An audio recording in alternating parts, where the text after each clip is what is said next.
दिल्ली में G20 के दौरान तुर्की के राष्ट्रपति एर्दोगान के एक बयान ने पाकिस्तान को परेशान कर दिया। इस बयान ने चीन को भी चिंतित कर दिया होगा। एर्दोगान के बयान में ऐसा क्या था, आपको आगे दिखाएंगे। पहले प्रधानमंत्री मोदी और एर्दोगान के मुलाकात की तस्वीरें देखिए। मुलाकात के बाद ही एर्दोगान का भारत के प्रति हृदय परिवर्तन हो गया।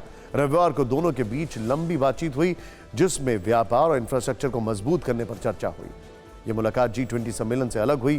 प्रधानमंत्री मोदी ने मुलाकात की तस्वीरें सोशल मीडिया पर साझा की। इसके बाद एर्दोगान ने जो कहा वो पाकिस्तान और चीन दोनों के लिए किसी झटके से कम नहीं है।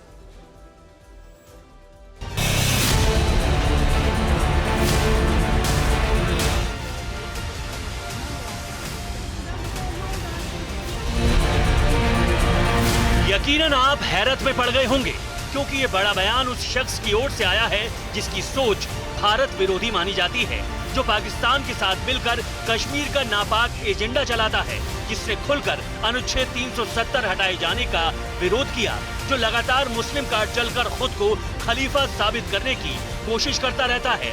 उन्हीं एर्दोगान को अचानक ये क्या हुआ कि वो UNSC में भारत की स्थायी सदस्यता की वकालत करने लगे। A country like India being there on the UN Security Council, we would be proud. But as you know, the world is bigger than, larger than 5. And when we say the world is larger than 5,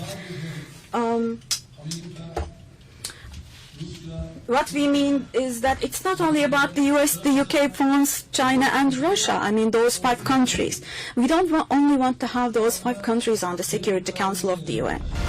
तुर्की के राष्ट्रपति का ये बयान भारत के लिए नहीं बल्कि पाकिस्तान और चीन के लिए चौंकाने वाला है। ये आप तब समझेंगे जब एर्दोगान का पाकिस्तान की असेंबली में दिए गए संबोधन का एक हिस्सा सुनेंगे।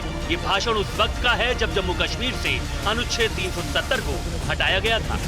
इस वक्त कश्मीर भी हमारे लिए वही है जो आपके लिए था। पाकिस्तान का दुख दर्द हमारा दुख दर्द है, पाकिस्तान की खुशी हमारी खुशी है, उसकी कामयाबी और कामरानी हमारी कामयाबी और कामरानी है। सवाल है कि आखिर 4 साल में ऐसा क्या हुआ कि उनका हृदय परिवर्तन हो गया। तुर्की में जब विनाशकारी भूकंप आया तो भारत ने सबसे पहले मदद का हाथ बढ़ाया, जबकि पाकिस्तान ने तुर्की को मदद के नाम पर वही बची खुची राहत सामग्री भेजी जो 2022 में एर्दोगान सरकार ने पाकिस्तान के बाढ़ पीड़ितों को भेजी थी। जम्मू कश्मीर से जब अनुच्छेद 370 हटा तो तुर्की ने उसका कड़ा विरोध किया। इसी दौरान पीएम मोदी तुर्की की यात्रा पर जाने वाले थे। बाद में उन्होंने दौरा टाल दिया। इसके जरिए पीएम मोदी ने एर्दोगान को कूटनीतिक संदेश दिया। पिछले कुछ वक्त से सऊदी अरब, UAE समेत खाड़ी देशों के साथ भारत के रिश्ते और बेहतर हुए हैं। नई दिल्ली G20 से रिश्तों को नया आयाम मिला है। सऊदी अरब और भारत के बीच व्यापार की दिशा में कई समझौते हुए हैं। ऊपर से G20 में जिस तरह से भारत की सफलता का गुणगान यूरोप और अमेरिका तक कर रहे हैं, उससे उन्हें यही लगता है कि अब भारत की अनदेखी नहीं कर सकते। वैसे यहाँ ये भी ध्यान रखना होगा कि तुर्की भारत विरोधी चीन की गुटबाजी का हिस्सा रहा है। चीन लगातार UNSC में भारत की स्थायी सदस्यता का विरोध करता रहा है और अब वही तुर्की चीन के खिलाफ जाकर भारत की स्थायी सदस्यता की वकालत कर रहा है। सितंबर 2022 UN के अंदर एर्दोगान ने कश्मीर का राग अलापा। फरवरी 2023 टर्की के अंदर भूकंप आता है और भारत ने ऑपरेशन दोस्त चलाया। यह फर्क है हम में और उनमें। सोचिए, 5 महीने के अंदर भारत ने अपनी पूरी ताकत लगा के वहां पे लोगों को बचाने की कोशिश की, टर्की और सीरिया के जो भूकंप से पीड़ित थे। हमने आपको पहले भी बताया है कि भारत चीन को चौतरफा घेर रहा है। G20 की बैठक से चीन को एक और झटका लगा है। चीन के one belt one road initiative में शामिल इटली ने अब इससे अलग होने के संकेत दे दिए हैं। इसी चैनल पर, इसी समय पर यह बात हम आपको 1 हफ्ते से बता रहे हैं, लेकिन अब इस पे मोहर लगती जा रही है।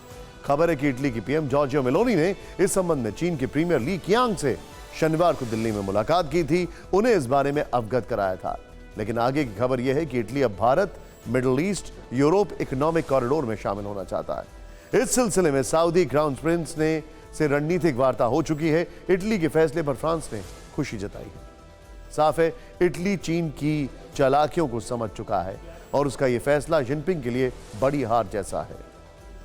यहां पर गौर करने वाली बात यह है कि भारत का जियोपॉलिटिकल अलायंस, उसमें फ्रांस एक बहुत बड़ा डिफेंस पार्टनर है जो कि यूरोप में कई देशों को इन्फ्लुएंस कर सकता है, और धीरे धीरे एक बहुत बड़ा इकोनॉमिक पार्टनर जर्मनी भी बनता जा रहा है।